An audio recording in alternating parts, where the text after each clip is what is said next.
Guys, we got to talk about something. How did a D class shooter get more A zone hits than a master class shooter?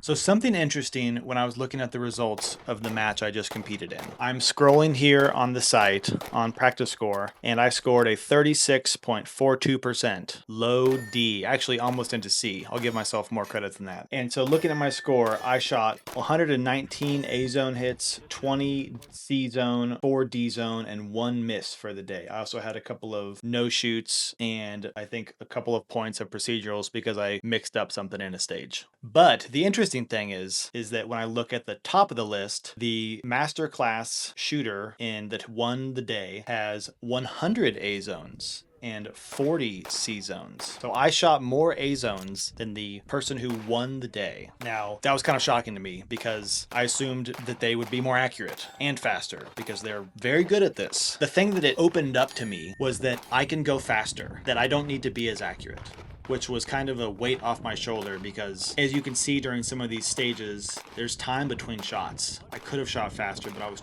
trying to prioritize A zone hits, which looking at the top level, the A zone hits don't mean much if you're turtle pace. Now, am I going to spray and pray and shoot all the no shoots and lose points on my score? No, but there's got to be a happy median for someone like me. This day was particularly challenging because 3 out of the 6 stages included offhand shooting. A lot of offhand shooting, sometimes 6 or 7 steel targets, all offhand.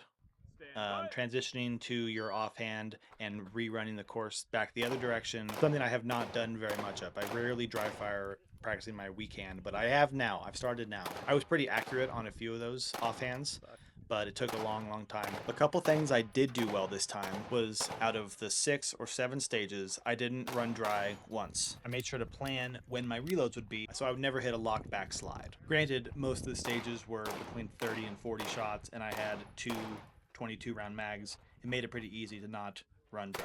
The other thing I think I improved on was my movement.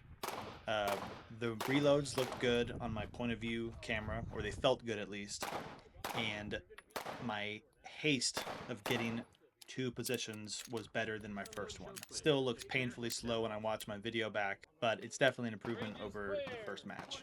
I'm obviously not competitive where I'm at now. Out of 63 shooters, I was 58th. So bottom pack, and it's a good place to move up from. So moving forward on my next match, I'm going to shoot faster. I'm going to try to not take my time so much in 2 areas. One being when I draw and present the gun, I'm going to try and fire a lot faster than I had already. I'm going to dry fire more. I've got a longer distance target here that I'm dry firing, and I'm trying to make that sight picture and slam the trigger back. And then the other part is the follow-up shot. When they scored a lot of my targets, a lot of them were Alpha Alpha, Alpha Charlie, Alpha Delta. So I was getting one shot in the A zone a lot of times, but it was taking me a ton of time. This next match, I'm going to prioritize shooting a little bit faster and maybe moving my body a little bit faster between stages. So a few things to practice and work on for next event. Other than that, thanks for watching and thanks for coming along on my journey to becoming a better competitive shooter. Leave me a comment if you see something that could help me or if you have a question. I'm a beginner, so I don't have that much knowledge, but if you're looking for insight from another beginner, maybe I'm your guy. Thanks.